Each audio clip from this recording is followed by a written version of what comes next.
امریکی آبدوز کے حملے میں ایران کا جدید ہتھیاروں سے لیس جنگی جہاز بھارت کے قریب بحر ہند میں ڈوب گیا۔ جہاز پر 180 افراد سوار تھے، 140 لاپتہ، 30 زخمی حالت میں ریسکیو کر لیے گئے۔ امریکہ اور اسرائیل کے ایران پر حملوں کا 5واں روز، تہران، ہمدان، اصفہان اور شیراز پر شدید بمباری، کئی عمارتوں کو شدید نقصان، گاڑیوں کو آگ لگ گئی۔ ایران کے عبوری وزیر دفاع مجید بن رضا بھی شہید، شہداء کی مجموعی تعداد 1097 ہو گئی۔ امریکہ کا ایران کے 17 بحری جہاز اور آبدوز تباہ کرنے کا دعویٰ، سینٹ کام کے مطابق سمندر میں ایرانی بحریے کی موجودگی ختم کر دی گئی۔ پاسداران انقلاب کے کمانڈ اینڈ کنٹرول مراکز بھی تباہ کر دیے۔ ایران کا امریکہ اور اسرائیل کو بھرپور جواب، حملوں کی 16ویں لہر میں صہیونی ریاست پر میزائلز کی بارش۔ ترجمان پاسداران انقلاب کا خلیجی ممالک میں امریکی اڈوں پر حملوں میں 160 امریکیوں کی ہلاکت کا دعویٰ، کہا ہلاک اور زخمی امریکی فوجیوں کی مجموعی تعداد 650 ہو گئی۔ آبرائے ہرمز پر مکمل کنٹرول حاصل کر لیا، وارننگز نظر انداز کرنے پر 10 آئل ٹینکرز کو نشانہ بنایا گیا۔ ایران کا دبئی میں امریکی قونصل خانے پر ڈرون حملہ، امریکی اخبار کا سعودی عرب میں امریکی سفارت خانے کے اندر موجود CIA اسٹیشن کو ڈرون سے نشانہ بنائے جانے کا دعویٰ، قطر، بحرین، کویت، سعودی عرب اور UAE میں تنصیبات پر حملوں میں 7 امریکی ریڈار سسٹم تباہ، بحرین میں سب سے بڑا ریڈار بھی نشانہ بن گیا۔ امریکی صدر ڈونلڈ ٹرمپ نے آبرائے ہرمز کھلوانے کا اعلان کر دیا، کہا ضرورت پڑنے پر نیوی کو بھی بھجوایا جائے گا۔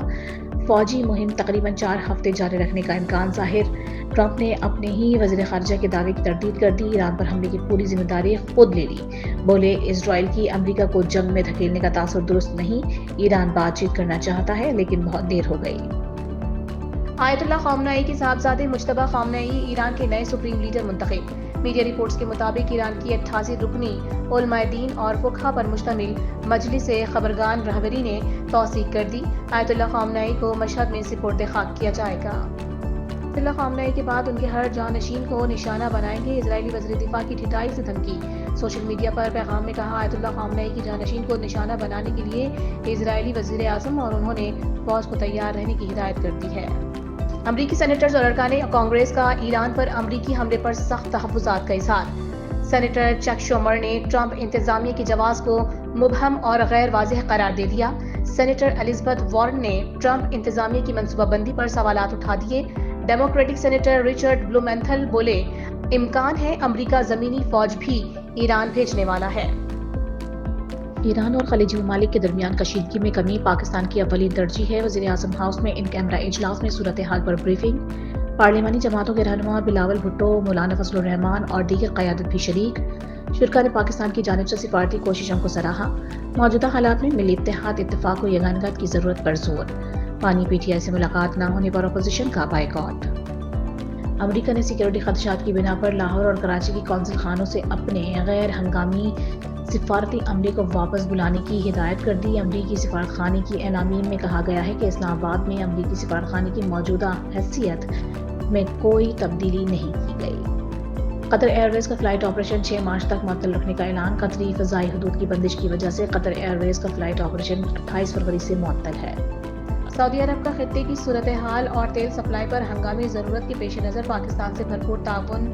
جاری رکھنے کے عزم کا اظہار، وفاقی وزیر پیٹرولیم علی پرویز ملک سے سعودی سفیر نواف سعید المالکی کی ملاقات، بحیرہ احمر میں بندرگاہ یانبو کے ذریعے سپلائی کی سیکیورٹی کی یقین دہانی کرا دی۔ پاکستان کے افغانستان کی اہم ترین بگرام ایئر بیس پر کامیاب حملے، امریکی اخبار سیٹلائٹ تصاویر سامنے لے آیا، ایک ایئر کرافٹ ہینگر اور 2 ویئر ہاؤس تباہ ہونے کی ناقابل تردید ثبوت دنیا کے سامنے پیش، ایک ہفتے میں افغان فوجی اہداف پر 50 سے زائد فضائی حملے رپورٹ، نیو یارک ٹائمز کے مطابق بگرام ایئر بیس پر حملے کی تصدیق افغان وزارت دفاع نے بھی کی ہے۔